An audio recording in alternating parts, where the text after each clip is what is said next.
पंगा है, इतना टारगेट है, इतना ये सीन है। अभी को पहला बॉल और पहला छक्का शाज़ेब के बल्ले से आता हुआ वाली के निशान से दौड़े आए।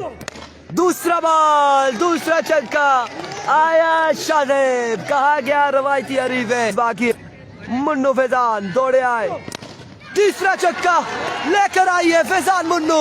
3 पे 3 छक्के, सुल्तान हजारा, सुल्तान महमूद यहाँ पर इनाम देते हुए इस वक्त क्या होने जा रहा है। वंस अगेन फैजान मुन्नू दौड़ तेज हुए, आए बॉल की 4 पे 4 छक्के, आया लड़का शाज़ेब, गली का लड़का आया। 4 पे 4, 2 पे 8 बाकी है। फाइनल बड़ा तगड़ा फाइनल है। एलवी को Faizan Munnu full toss, get the punishment, another maximum from the bat of Shahzeb.